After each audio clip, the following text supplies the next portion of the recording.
nik berez ez nuen buruan TFG-a generoaren araberako obesitatearen estigmatizazioari buruzkoa egitea. Baina, banuen garbi Z-tutorerekin egin nahi nuen.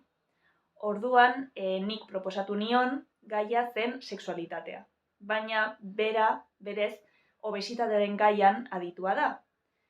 Beraz, nolabait, erdibidean topatu genuen generoa eta obesitatearen gaiak uztartzen zituen TFG bat.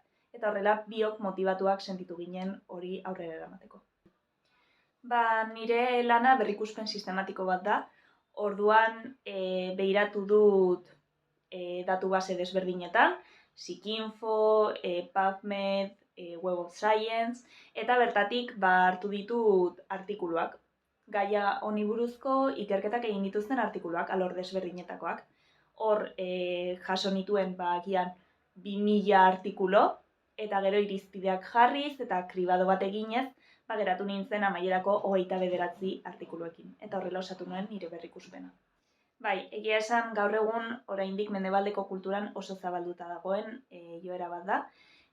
Azkenean mendebaldeko ideologiarengatik pertsonarengan jartzen da erru guztia. Berez, gainpisua edo obesitatea faktore biopsikosozial anitzen ondorio denean. Baina, edertasun idealek ere bai, pertsona seinalatzen dute arduradun nagusitzat eta beraz oso orokortua dago gizartean obesitatea daukaten pertsona guztienganako errefusa. Hori ere egia da. Obesitatea daukaten pertsona guztiek sufritzen duten zerbait den arren, emakumeek pisu estigmaz gain genero diskriminazioa ere jasaten dute.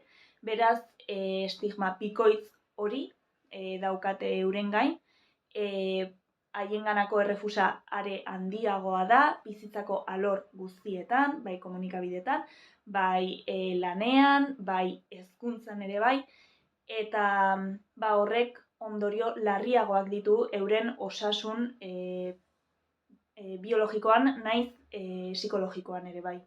Gauza da oraindik ez dela kontutan hartzen osotasunean osasunaren munduan. Azken finean, kongresu guztiek ikerketen helaraztea eta informazioaren zabaltzea daukate helburutzat. Eta bereziki ikergazteren kasuan, ikertzaile gazteak ikustaraztea da bere helburua.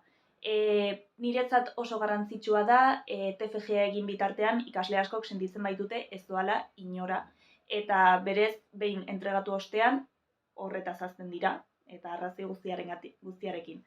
Baina ikergaztek aukera ematen du, nolabait garrantzi hori ikaslearengan jartzeko, errekonozimendua eskaintzeko, eta ikerketa alor desberdinak, berritzaileak beste pertsonei ezagutarazteko.